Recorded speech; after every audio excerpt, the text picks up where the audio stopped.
Welcome to Brands Decoded podcast, where we speak with some of the best founders crafting the next generation of brands. I'm Rahul from Times Internet, where we back consumer internet companies.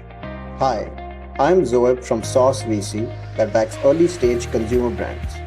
We came together to build the Brands Decoded community where members eat, drink, sleep, and craft brands. Our guest today is Rohan Mirchandani, co-founder and CEO of Grums Foods, the company behind Epigamia and Hokey Pokey ice cream. Some twists, some turns, and a lot of Greek yogurt to talk about. We'll hear more about how Grums drives innovation and took some hard decisions. Pleasure to have you with us today, Rohan. Thanks, Rahul, for having me on. So you make Greek yogurt sitting in the US and are backed by a French and Belgian investor, and you sell to India. You've got to be making a really large global business. So tell us probably in a couple of minutes, how did this even begin?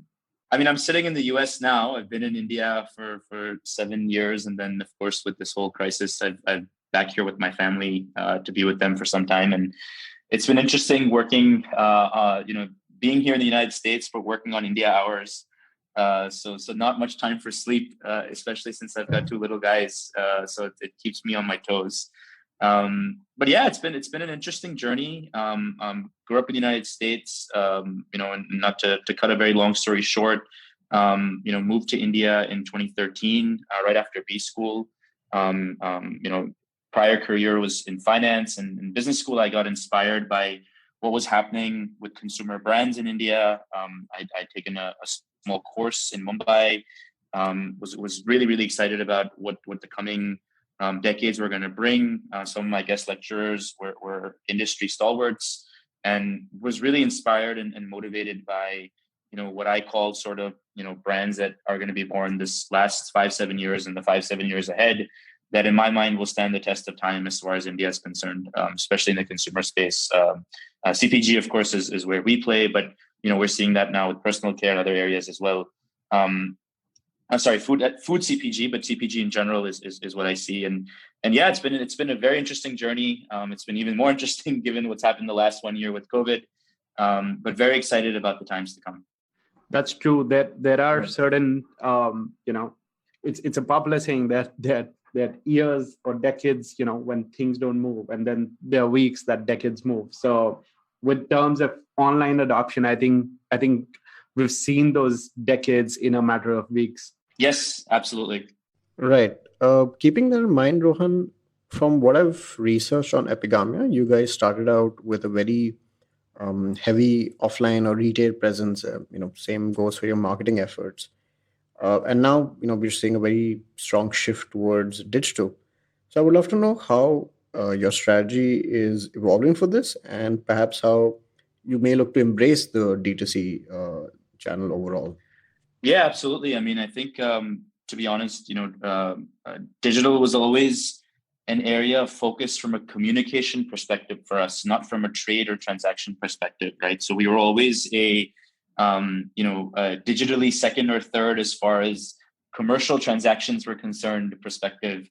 And that's just the nature of our business, being food, being short shelf life. And, while we had to develop a cold chain ecosystem, that itself was a challenge. To develop it, all the way to the door of an individual consumer was unthinkable just a year and a half ago. I mean, just not something that was on the cards. But just given that we saw our consumer, our target audience, always very active and transacting on digital, it was always something that intrigued us. But of course, we never formulated it. And as Rahul rightfully said, given that in this sort of 18 months, we've probably seen 10 years of acceleration in terms of adoption and whatnot. We still very much are an omni-channel play. There's no debate on that. But just to give you guys some context, our digital business, and this consists of not just our own B2C, but also our e-com and anything we transact digitally, was perhaps 3 or 4% prior to last year's lockdown. So let's say February of 2020. Today, that 3 or 4% has become close to 33% of our overall business, almost a third. which frankly is unheard of, in cold chain, for us in cold chain in India in general. But it's not just us, of course, it's happened to everyone. Yes, for us, because our target audience, we're already transacting online, the friction was very low for them to start doing that. It was just a matter of offering, and the offering came vis-a-vis e-com players now, ramping up their cold chain deliveries, last mile players ramping up their cold chain deliveries, and us taking a front end stand and launching our own direct to consumer vis-a-vis Shopify or whatever. And it's been absolutely insane just to see the data, the numbers, having direct access. Our whole innovation pipeline has now completely been accelerated. We're thinking very differently how we approach things. Frankly, if you ask me, I don't think we even know the power of this yet. I think it's just getting started. I think we have a sense today, but the more and more we play on digital, the more and more we analyze our data on direct to consumer, the more and more power we see, not just for the digital business, for the omni-channel play as well. Just getting city-specific, region-specific information, and then deciding, which markets we want to go further, even offline with. It's been a wealth of, I guess it's like a golden nugget that's fallen in our lap. So very excited about this channel, and then very excited about omni-channel in general, because now we will definitely have digital lead the future for us. Again, we don't expect to be purely a digital play. It's just the nature of the business. It's going to be omni-channel, but we expect digital to lead wherever we go. Very interesting. And since you mentioned about supply chain, Rohan, we learned you literally, crafted the entire cold chain by yourself, as in, like, of course, with the team. But Epigamia created its own cold chain. What was the reason to do that? And I'm sure it's helping in different ways, but it's practically doing a startup in a startup. So would love for you to throw a light on that. Yeah, I think absolutely, and it's a great way to look at it. I think necessity breeds innovation, right? And I think for us, the way we sort of went about it is, to be very candid and frank and brutally honest, very simply, no distributor wanted to take us on. When we started the journey, and rightfully so. And I always tell everyone, when you get laughed at, you're onto something. I mean, we were literally laughed away by distributors, and just literally begging and pleading for them to carry our product, and they said absolutely not. This makes no sense. Like, it's very expensive. We're not interested. Blah blah blah blah blah. The big guys have tried. What makes you think you'll succeed? And we realized that to really get this off the ground, we're going to have to do this ourselves. And it's just a very broken, cold chain system. And this is just 5-6 years ago. And in 5-6 years, just the country has gone leaps and bounds in cold chain. And my sense is in 5-6 years, it'll go even further leaps and bounds. But, essentially we had to do it ourselves. And the thought process was, okay, look, we will do this ourselves just to demonstrate the value of this. And then, when we reach a little bit of scale, distributors will likely take it on. What was interesting is the distributors came running, and the same ones that we begged and pleaded and kicked us out of their offices were not only excited about taking us on, they started begging to take us on. But then we realized that our economics were a lot stronger just doing it ourselves, because even then, the distributors, wanted higher margins and whatnot. Now that we've reached even further scale, we're able to dictate and demand. And there's certain areas that we intend to sort of, hand out the distribution, especially if we think that, like, and as I mentioned, the last 5-6 years, we've just seen the ecosystem develop, wholeheartedly. And, some distributors starting to sort of excel in their management of cold chain, temperature control, depot management, deliveries, trucks, supply chain, using technology to monitor the temperature.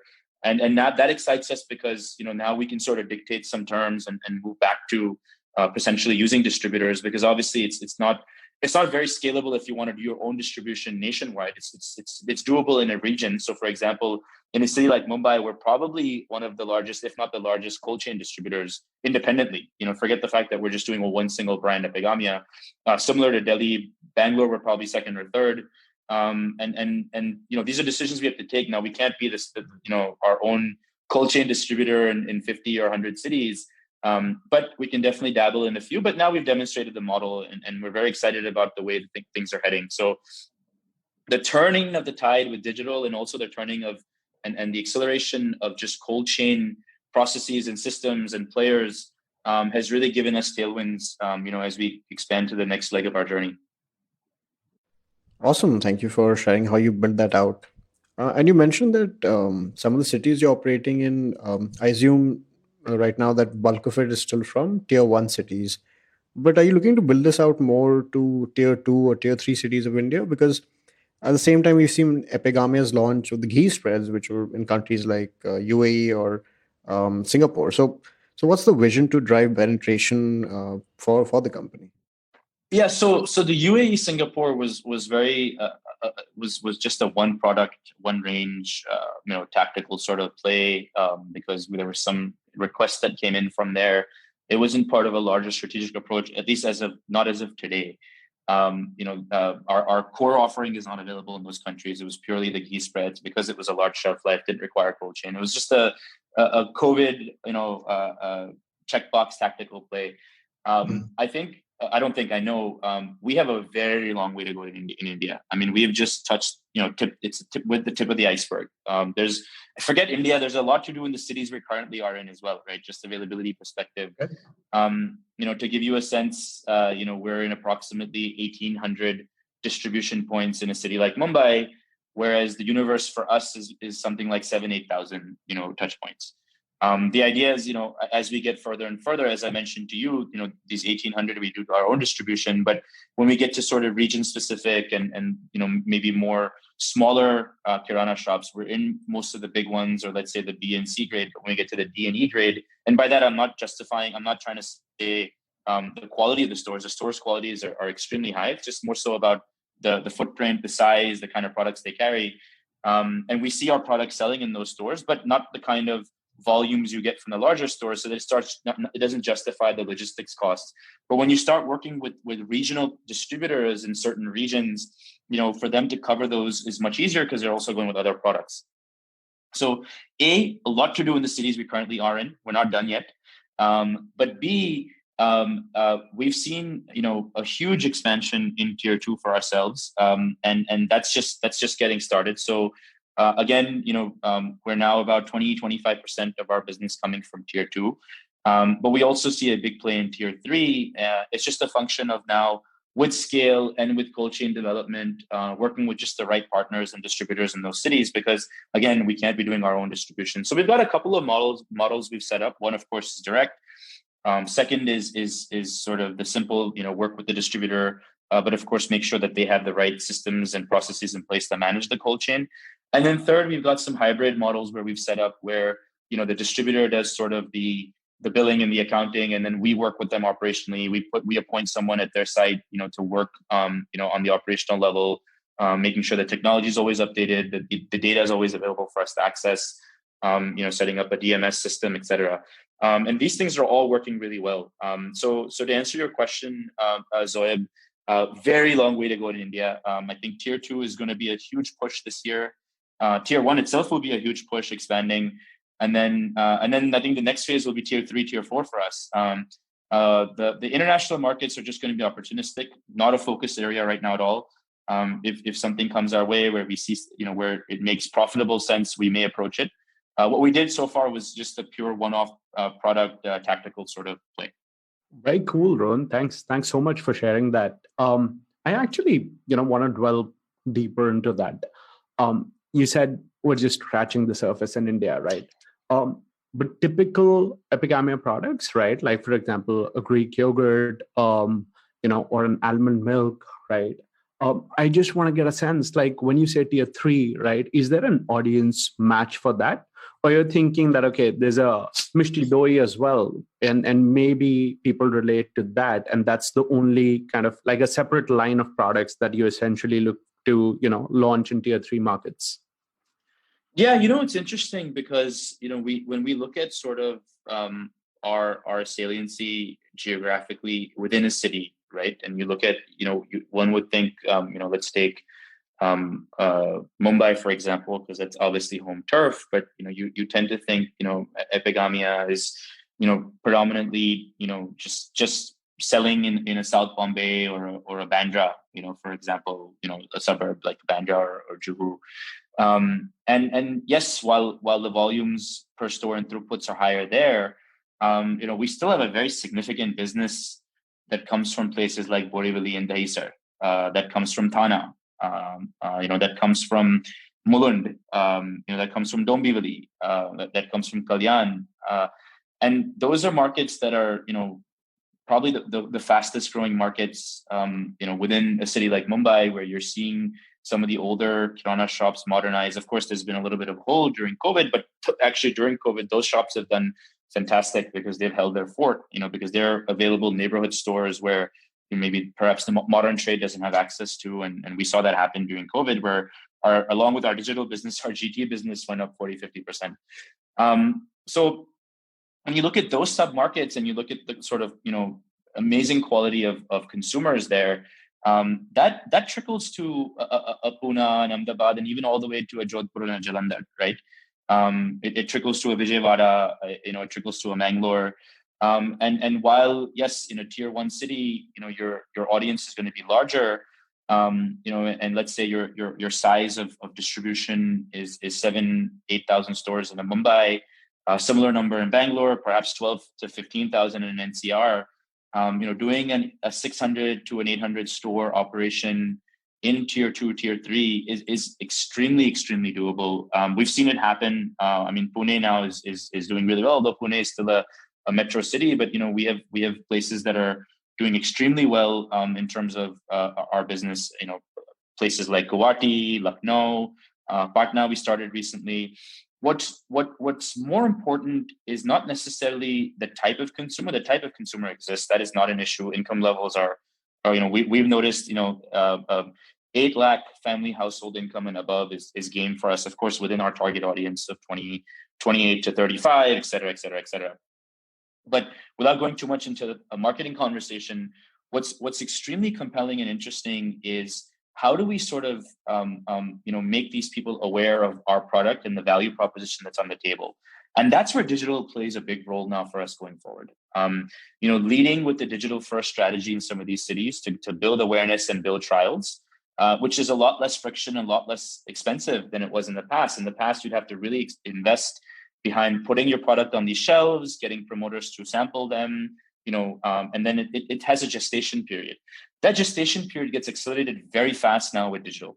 So for us, the focus will be to enter these cities purely digital first. Tap on our D2C channel, perhaps not even keep D2C on there forever. Maybe just do D2C for some time, get the trials going, work with our partners like Big Basket, Amazon, Dunzo, whoever else is in those markets. And then once we see some traction, immediately go offline and build out that 400 or 500 store distribution. And that's something we've already started to do in certain cities. And we're really excited about that model going forward.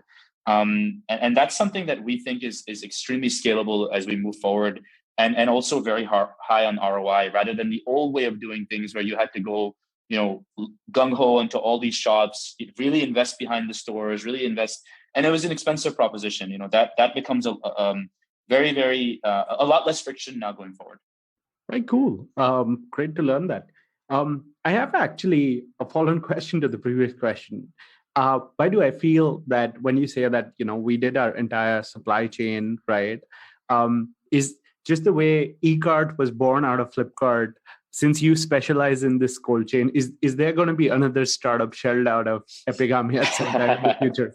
That's a $1 billion question that's discussed internally probably once a week. I think it's something that we talk about all the time, but there has to be a focus, right? And certainly it doesn't make sense to have a CEO run 2 different businesses. Yes, you can run 2 different business units, but the mission needs to be one and the same. It's something we talk about. And if we ever go that route, it'll be maybe some folks within the current team will work on in that company, but definitely we'll have to look at a very different management team there. It's not something that I intend to, be, CEO of 2 companies. It just doesn't work. It's not scalable. There's no focus. It just doesn't make any sense. So yes, to answer your question, we don't have a clear answer yet, but it's always a discussion internally. So, Rohan, shifting gears a little bit, given the context of the pandemic, there were a few things I noticed that Epigamia was doing. Firstly, on the social media, there was an entire distribution drive that you had done for healthcare workers. Secondly, on the yogurt cup itself, the lid had on itself printed saluting the Corona warriors. And finally, in Jan of 2021, you launched the Step Up initiative. I suppose the question comes that with the stage and the size that the company is at the moment, uh, it's not necessarily something that you have to do or is expected.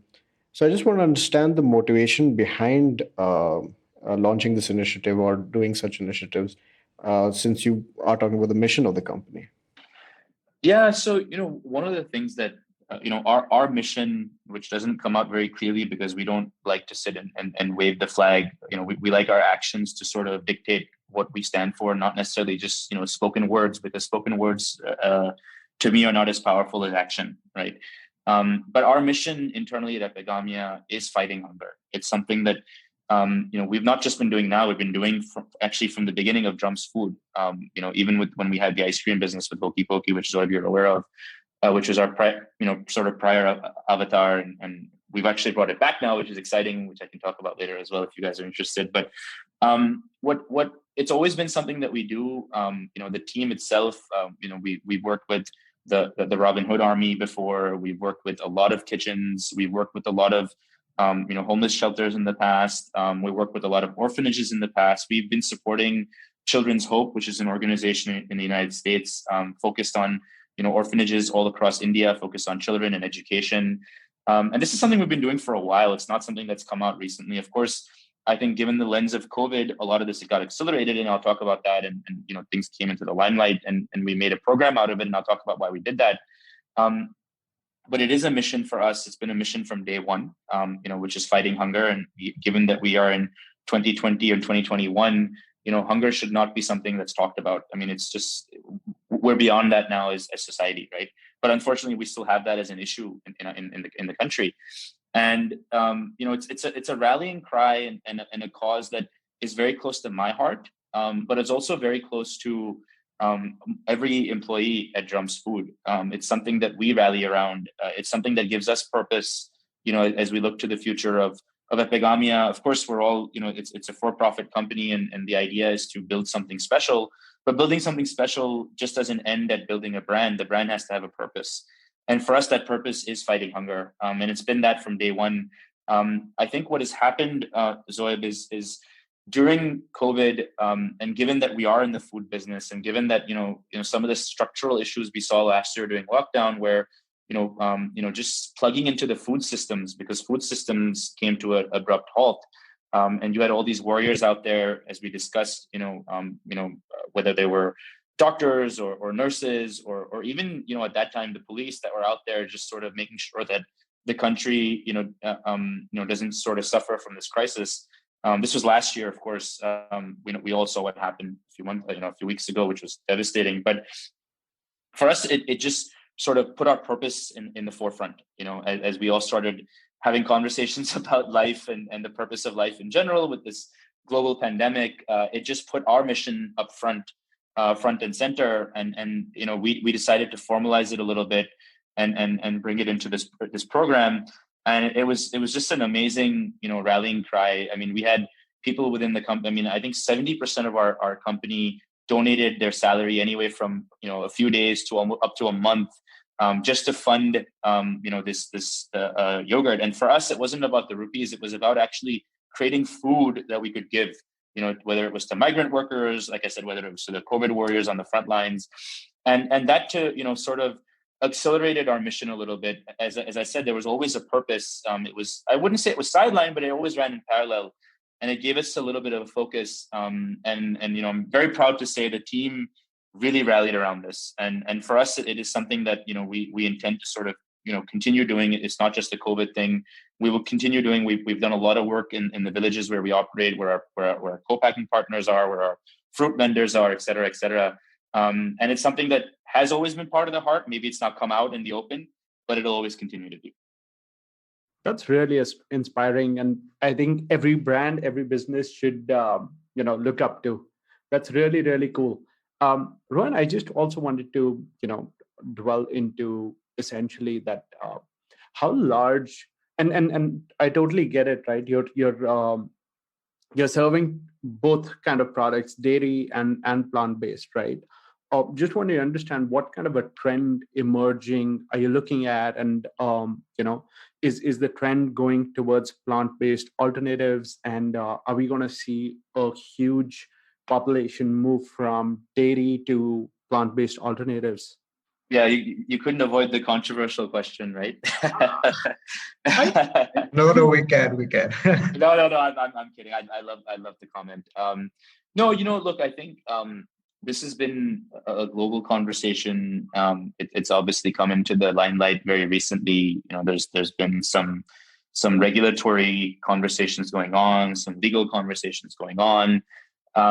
It's very interesting. I'll start sort of on a lighter note and then move to a more sort of serious note. But on the lighter note, it's funny because there's this sort of global activism, very hardcore activism, against dairy, which is happening, plant-based vegan movement, which we, are sort of advocates for, but we're definitely not activists. We're not part of that activism of what's going on, especially when we're selling dairy products ourselves. On the flip side, there's this anti sort of plant-based movement that's saying, you're trying to take all the glory of dairy or animal-based milk, which is a centuries-old tradition. In India, even more so, there's a religious connotation, and you're trying to exploit that with fake and chemically made sort of milk, which is not real milk. And it's funny because we get slapped in the middle. Like both sides want to hate on us. So the the activists on one side think that we're a dairy company and we're the enemy on that side, and then the dairy companies think we're the activists, and then they think on the other side. And here we are in between saying no, we're the peacemakers that want to coexist. We think there's a coexistence for both, and that being said, we actually truly and genuinely believe that that there is a movement globally towards eating more and more plant-based products. Does that mean that I personally have become a vegan? Absolutely not. I continue to eat dairy products or animal-based products. That's what I do. Do I believe in plant-based? 100% yes. I think there's just to give you a very clear example, I have cut down on my animal-based intake. I still think it plays a very important role in terms of the protein that comes from it, and I continue to consume it. But I balance it by eating, more plant-based products, and essentially, if I treat it holistically, we should all be eating more veggies in general, right? That's something that that's good for all of us. So for us, the way we see it is, it's not our place to tell consumers what they should be doing. It's our place to give them, very high quality products with ingredients that they believe in, and let them decide. Consumers are intelligent. They should be given choices to choose. It's not our place to, be in their face and say, eat this or die, or if you don't do this, you're a bad person. That's not our place. Our place as Epigamia, that we see as the brand, is to play a role in incorporating this, and saying, look, what do you feel right? If you feel that this is what you should eat every day, by all means you should. If you feel you should balance it out, by all means you should. If you feel a vegan diet is the right diet for you, by all means you should. Do your own research. Don't let brands push their commercial research on you. Let you should decide what it is. Our job, which is the leaders of the contemporary dairy movement, so our goal is to modernize and contemporize this very traditional industry, is to offer all the innovative products that are out there, which is why for us, we actually launched a UHT dairy milk as well. So we have almond milk, we have oat milk in the pipeline. We also have dairy milk that we sell. And believe me when I say this, I'm going to be biased, but all extremely high quality products, and can go up on any shelf globally, even though it's 100% made in India. And for us, that's our sort of motivation, and our premise and our goal is high quality products that contemporize and modernize dairy. Our goal is not to take a stand. Our goal is to let consumers decide what they want to do. And that's where we sort of play in this. And yes, now to come back to your specific question, I do see more and more vegan products come out. I see more and more vegan. I see the movement, moving ahead. is it going to 100% replace everything we consume? I'm not so sure. I'm not in that camp. Is it going to be incorporated more and more and see a huge business that's going to drive over the years? Absolutely. I totally believe in that. And I think it'll be a nice, healthy balance, which is our, not to sort of plug in our buzzword there, but that's what we are. We're Epigamia is your happy balance. And this will be a nice, healthy balance for consumers to decide. Rohan, there's been an entire pipeline of products that we've come to expect from Epigamia. So, how have you designed the entire innovation engine for the same? Just to give an example for our listeners, you launched the ghee spreads, and honestly, a product such as that was the first we ever seen. So, how do you enable this to keep on happening? Yeah, so for us as a brand, innovations are DNA, right? So it's funny. So I love to say executions are DNA, but it's not. It's just something we've been forced to do with cold chain and distribution. But innovation is core to what we do. Our DNA is innovation, and very interestingly, and your folks at Sauce, Manu will tell you, because he's been part of the journey from the beginning. When there were so many times when we raised capital or there was conversations that, why aren't we putting up a manufacturing facility? I think we were one of the few that decided not to put up a manufacturing facility, but opted for an R&D lab instead, because we said that's who we are. We're not manufacturers, we're innovators. And that's what, has always, sort of, stood out for us. The way we look at innovation is three sort of buckets, right? So we look at what we call sort of the mind, body, and soul. So stay with me for a second here, and let's start at the soul first. The soul for us is, not just innovation within India, but innovation on a global level. Just cutting edge stuff, highly differentiated, doing stuff that no one's ever seen before. And if it's not, again, something that people are saying these guys are lunatics or laughing or crying and saying these guys are honestly, insane, then it's not innovative or doesn't belong in our soul. So an example is our ghee spreads, where we, added chocolate with ghee or did blueberry with ghee. These are just, for the common person, absolutely insane characters. And if we don't get an insane reaction, it's not part of our soul. So, and of course our coconut vegan yogurt comes there. Some of the plant-based milks we're going to do come there, et cetera, et cetera. And that's the soul of who we are. And that's one area of innovation where we'll continue to do what I, sort of say that super highly differentiated and crazy and innovative products. The second bucket for us, which is the mind, which is sort of more, and mind is very important because that's the very straightforward business approach, is where we launch products that have potential to scale, but continue to be very, very good on the P&L. When I mean good on the P&L means very high gross margins, things of that nature. And for us, that's things like our Greek yogurt smoothie, our no added sugar smoothie. So we have a range of products there that we continue to do, which is sort of top of mind from a business perspective. And then comes the body, which are products that we launch, which we're really looking, to take our distribution reach up. So I think Rahul alluded to Mishti Doi in tier 2, tier 3 cities, but also when I talk about moving from that 1,500 stores in Mumbai to the 7,000-8,000 mark, or moving from our current 17,000-18,000 store distribution to the 2 lakh distribution that we're planning on achieving in the next 2 to 3 years. These are your sort of volume products, the body products. So something like a Mishti Doi sits there, something like curd sits there. We just launched a UHT flavored milk that sits there. We have probiotic yogurt that sits there. Again, all 3 buckets have a very fast and a focus on R&D, but they all serve very different purposes, and they all serve very different sort of thought processes when we're going about it. So that's sort of the framework that we go about, but all have a very clear strategic objective and have to fall in one of these buckets. If they don't fall in one of these buckets, we won't do the R&D around it. And that's sort of how we approach the lens of innovation at Epigamia. Sweet. Ron, next question I'm going to ask you, probably, you're going to break 1 million hearts. how did you get Deepika to invest in Epigamia? Yeah, absolutely. No, it was great. So, of course, we at Epigamia have always been huge fans of her, and she's just the most amazing person. Just so much more than just a Bollywood movie star. A visionary and an inspiration across.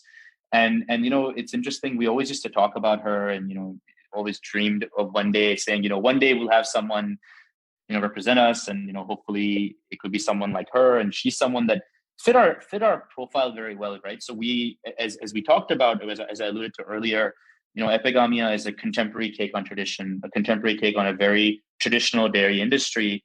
And Deepika herself is a contemporary take on tradition. She's the modern Indian, sort of woman, entrepreneur, visionary, yet sort of rooted in Indian tradition in terms of her core and who she is. And that's what we love about her. And what was interesting is, always dreamed about it. And then, through some interactions, with her and her team, that came about, on how we could potentially work together.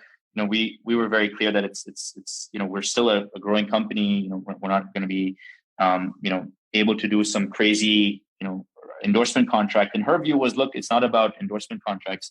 I want to put some skin in the game. I want to be a part of this, because I am now reached a point where I want to associate with brands that I believe in.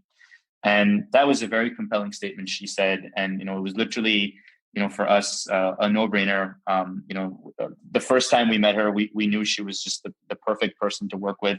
And she continues not just to be our brand ambassador, but also, as you guys rightfully said, an investor, shareholder, and also a mentor and an advisor. And it's just just wonderful working with her. Her insights, even on R&D, a lot of our products, by the way, go to her, not just the ones we've crafted with her. And she's very quick to give feedback. She does not hold back. And it's just great, sort of, having her part of the larger team and ecosystem. Got it. Very interesting. And I just have a follow-on question, and this is not very particularly in on Deepika, but just for a lot of brand founders that would be listening to the podcast, right? In general, what does what should a founder think of bringing a celebrity to perhaps be a part of the brand and endorse that versus probably getting 1,000 micro influencers? What would typically actually help attract customers? Yeah, I don't think it's an if or. I don't think it's an or question. I think it's all about the strategic approach, of the brand, right? I mean, at some point, you have to start with the micro influencers, and that's what we did. We continue to have a lot of micro influencers, and you want to use that to build the brand. I think what happens with sort of a celebrity partnership or relationship is it lets you leap to the next level. So it also depends on when the brand is ready for it, because to not be ready for it also can hinder you, right? You don't want to be in a position where you're not ready on the back end of the supply chain or the scale to incorporate that into the sort of journey. So I don't think it's an or question. I think it's just a journey question. It's about where you are and then who your audience is. And to me, what's very critical is not just the force feed an ambassador. It's also that the narrative and the brand and the essence of the brand and the DNA of the brand, sort of fits in well with who the individual is and vice versa. I think that is where we get lost out. And in this new age of digital brands and social media, that's going to become very, very important because consumers can see through the forgive my language here, but can see through the BS. They know what's not real and what's real. And I think that authenticity is going to play an extremely key role going forward. And that's what's going to be very important for brands to decide. So to answer your question, I don't think it's an or question. I think it's a journey question as to which point you're in. Sweet. Thanks, Rohan, for this really authentic conversation. All I want right now is to grab a yummy Greek yogurt. And I'm guessing some of our listeners may be craving some too. Dear listeners, if you liked the episode, please do share it with others. And don't forget to subscribe to the podcast. And share any feedback with us on Twitter. Our handle is @KCAP_IN. See you next week with a new episode.